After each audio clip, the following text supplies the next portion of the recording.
Hello, welcome to Tim's Console. Today we're going to review of this game called the Kirby series. Last time we reviewed the Densetsu no Staffy series. Now, what's different about Kirby and Densetsu no Staffy is Staffy is actually released only in Japan, while Kirby is always released in America.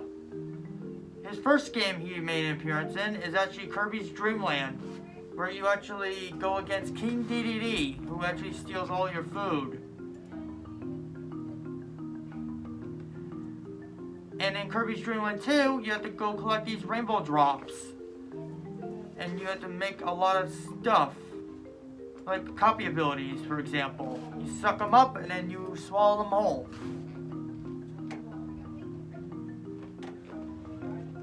And then you fight the final boss called Dark Matter if you get all the rainbow drops.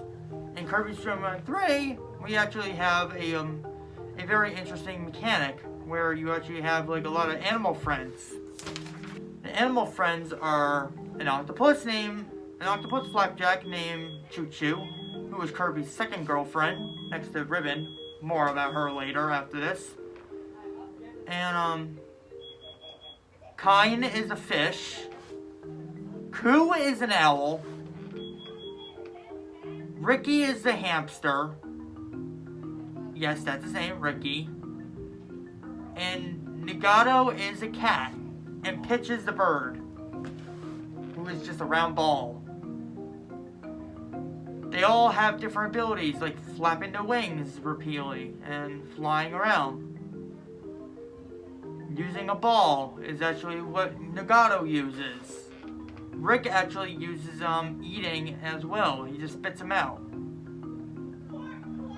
Choo Choo actually has a different ability. She's only in this game, I think. Poor thing. And Pitch. In this one, she actually shoves an enemy in Kirby's mouth. Or eats it herself. And you can breathe fire from underneath her. Weird. After you get all the rainbow hearts, you're gonna go fight against the you get the rainbow rod and fight against Dark Matter again. Then after you beat Dark Matter, you come across Zero, who is actually a giant blood crying eyeball. You know, for kids. Then we have Kirby 64, which is also just like Kirby's Dream Land 3, except very different. Kirby actually gets the girl in this one too. Her name is Ribbon. It's mostly centered around her. You have to go straight from Pulp Star, Rock Star, Neo Star. I forgot what the other stars are, but it's basically about like collecting them all. These crystal shards are actually collectibles. You collect them up, you collect them all, and then you fight against Miracle Matter once more in Ripple Star. Oh, and Shiver Star looks like a nuclear winter planet. Where humans relocated, I guess. That's pretty dark. That's just a theory, though. Alright, anyway. After you beat Miracle Matter, you actually have to fight against Zero 2, which is actually a giant blood-crying angel. Again, you know, for kids, Kirby. What's for kids anyway, right?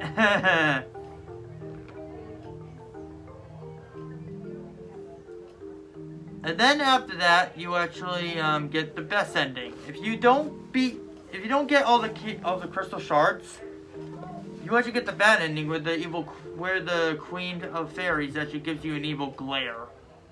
Like she's like, haha, I'm possessed. It's time to do something. That's what she's thinking. And then Kirby gets a kiss on the cheek by Ribbon in the ending. After the ceremony, after you beat Zero 2. After Dark Star gets obliterated. Yes, that's the name of the last star, Dark Star. Oh, that was a little tongue twist right there. Then we move on to another game called Kirby and the Amazing... well, not that one yet. we move on to the spin-offs called Kirby Canvas Curse, where it's about Kirby going through paintings of each individual and fight the evil Dyrachia named, well, that's the sorceress's name, Dyrachia. She's a witch. Made of paint. She wished for a world all of paint, apparently. That's what the story says. And after that, you fight her evil soul called Dyrachia's Soul, which is the only part in the game where you have to get the fight against Dyrachia. There are no other bosses, they're just minigames. Pretty lame, but still fun. I like the first name of the world, though. Ready Land. And Orange Gorge. Fast forward to another game called Kirby Mass Attack, where you actually play as a bunch of Kirbys after Necrodays, yeah, that's what it is. Necrodays actually shoots his lightning bolt at you and splits you into 10 Kirbys, replaces all 9 of you, and you only have one little Kirby left. Your job is to actually go through levels and eat fruit to gain Kirbys as you're exploring. Then you fight Necrodays and then you win. Fast forward to yet another game called Kirby the Amazing Mirror. There's a lot of them. In Kirby the Amazing Mirror, you fight against Dark Mind, which is actually the mastermind behind all this. You go through mirror worlds, you go through mirror portals, and then other stuff you could come up with. And then Shadow Kirby starts attacking you without no remorse, but he actually is a good guy. Kind of. After you beat Dark Meta Knight, yes, that's the name of the Meta Knight, you fight a bosses, and the 7th boss is Dark Meta Knight. After you beat Dark Meta Knight, you actually fight against Dark Mind. After you beat Dark Mind, you beat the game. Fast forward to another game, Kirby Squeak Squad, which is in my pocket, by the way. I actually love that game. It's fun. You also have to fight against the evil Squeaks called, well, the Squeaks. An evil mouse gang called the Squeaks. The Squeaks. And the main villain in this game is actually named Daroach. Daroach. After you beat Daroach, he gets possessed by the evil darkness called Dark Nebula. After you beat Dark Daroach, he turns into Dark Nebula. You fight Dark Nebula. Daroach thanks you by giving you a slice of strawberry shortcake. Yes, that's apparently the whole point of the game. You beat everyone up and then you get a cake at the end. Kirby is one bad man, or bad kid. Fast forward to yet another game called Kirby Triple Deluxe. Kirby Triple Deluxe. In Kirby Triple Deluxe, you have to fight against this enemy called Taranza, who keeps like occupying everything and trying to stop you in whatever way he can. Little does Taranza know that Queen Sectonia wanted him to get Kirby, but instead he mistakes Kirby for King Dedede, who thought he was the hero. After that, you fight against the Queen Sectonia, which actually obliterates Taranza into the sky, and then you have to fight her. Apparently, according to the story, this is very depressing. According to the story, she was possessed. Possessed by the Dark Mirror. And you have no choice but to kill her to end her suffering once and for all. Poor Taranza. Fast forward to yet another game. This one's even worse. Imagine you have a father and he gets erased from existence. More on that later. After you beat Susie, she actually relocates to another location. But before all this happened, this is very depressing. In the backstory of this game, Kirby Planet Rollerbot, yes, that's the name of the game I'm talking about now. Planet Rollerbot. In Kirby's Planet Rollerbot, Susie gets mysteriously vanished by an accident by Stardream, which is actually a giant mechanical supercomputer. More on him later.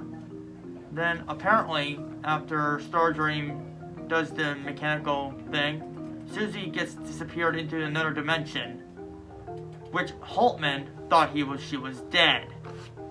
after Hultman died, well, actually Hultman didn't die just yet, he decided to mechanize all the planet of Pulpstar into his own image. After you get to the Excess Arc, which is the whole point of the game, is destroy each leg of the Excess Arc. Now I just want to play that game. After you beat all the bosses, knock all the legs off, you go inside the Excess Arc. After you get to the Excess Arc, you go straight to this weird place called the Digital World or something like that. No, it's not Digimon, it's a different world.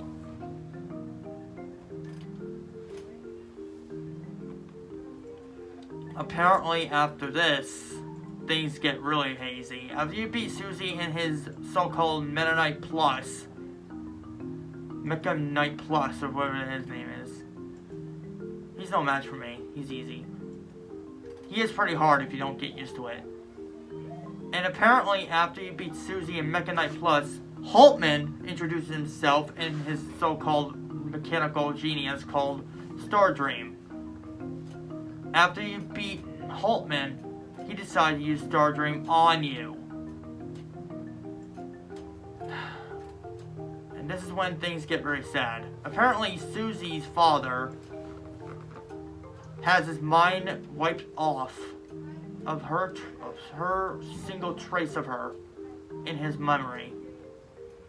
After this, you fight against him again.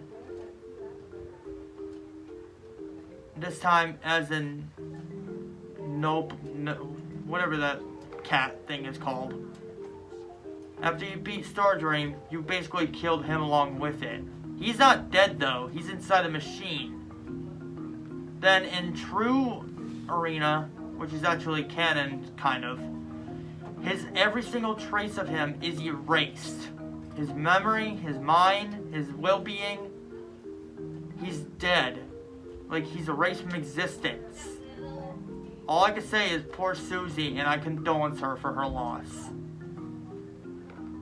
Fast forward to Kirby's Superstar Allies. This is the last Kirby game of the series. Until this point. In Kirby Superstar Allies, there's a cult. Like a cultist. Called the Jambastian. After you beat the Jambastian Mega Sisters, or whatever the heck they're called, there are the three girls.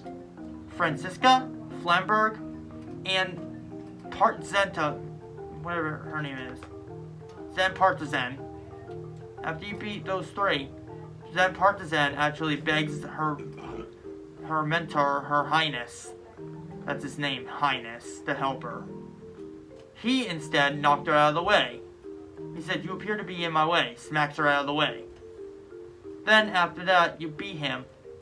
He gets a little insane and has his, like, mental breakdown. Then after you beat him, kind of like Zen, you know, from Zelda.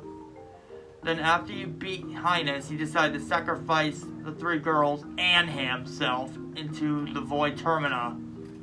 After you beat Void Termina, they all survive to get out of his body. Thankfully that happened. They're the only villains who survives, I think. No, wait, Susie's the villain. She survives. Yeah. Oh, and Marx is there in the game for some unexplained reason. And Dark Meta Knight, because why not? Why not, right? Dark Meta Knight and Marx being friends with Kirby? Who would have thunk it? This is Timothy Rome signing off.